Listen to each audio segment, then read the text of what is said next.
So, for those who are not fans of Red Letter Media, after Rogue One came out in December 2016, Red Letter Media gave a mostly negative review of the film. And that has caused a lot of back and forth among nerds who care about this kind of stuff like me, and arguments about whether or not the movie is any good. And for me, there was one comment in particular that really summed up why the review was so controversial. This one got Star Wars wrong, in my opinion. How did it get Star Wars wrong? It got the fan version of Star Wars right. It got Star Wars wrong. It was the greatest Star Wars fan film ever made. I'm sure a lot of people are going to say that too, because it looked and felt like a fan film.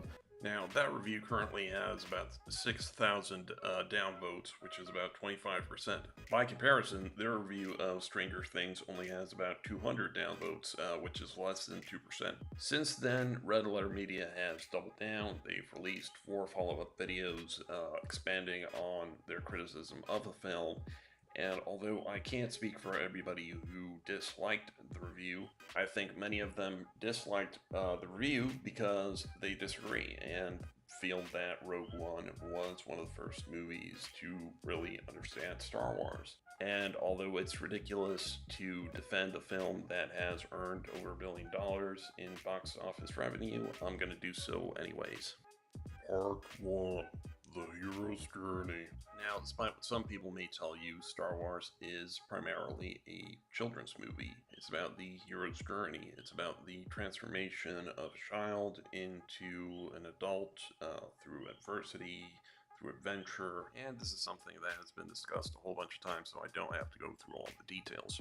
At the start of episode 4, we're shown a young, childlike Luke playing with toys and action figures. But I was going into Toshi Station to pick up some power converters. And by the end of Return of the Jedi, Luke has been transformed by the trials that he went through into a mature adult.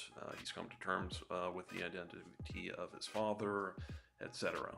And this is the framework that the story of the protagonist in a Star Wars film has to follow. For example, in The Force Awakens, we start off with Rey being an immature teenager who we're shown that she plays with dolls. We're shown that she is waiting for her parents to come back. And by the time the movie ends, Rey has come to terms with the loss of her parents. She has accepted that they are probably dead or not coming back to her, and she is matured as an individual. Now contrast this with the prequel trilogy. At the beginning of episode 1, we're shown a young Anakin Skywalker who is literally a little child. However, by the end of episode 3, Anakin Skywalker is still emotionally a child. He never comes to terms with the death of his mother. He does not accept the possibility of his wife dying in childbirth. He gets into a fight with his mentor, basically to death. There is no hero's journey in the prequel trilogy. There is no process of transformation. In fact, Anakin Skywalker really only becomes an adult at the end of episode 6 when he kills the Emperor and embraces his son. And that's just one of the many reasons why the prequels suck. Now, ironically, there is one character in the prequels who does undergo a hero's journey, and it's not Anakin Skywalker. It's actually Obi-Wan.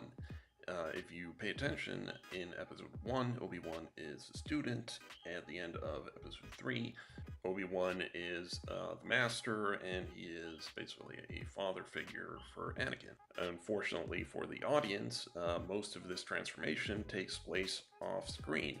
In episode 1, when Obi-Wan loses his teacher, Qui-Gon is killed by Darth Maul, Obi-Wan is forced to go from student to teacher very quickly. However, that transformation and the process of accepting the loss of Qui-Gon takes place in the period of time, which I think it's about 10 years between episode 1 and episode 2.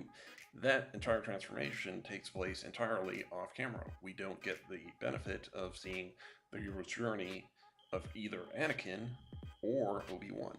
Now, although Rogue One has to condense the hero's journey down into one film, it actually manages to do a pretty good job. When we first see Jyn Erso, she's a little girl. Then, like Luke Skywalker, she's swept into a galactic conflict between the Empire and the Rebels.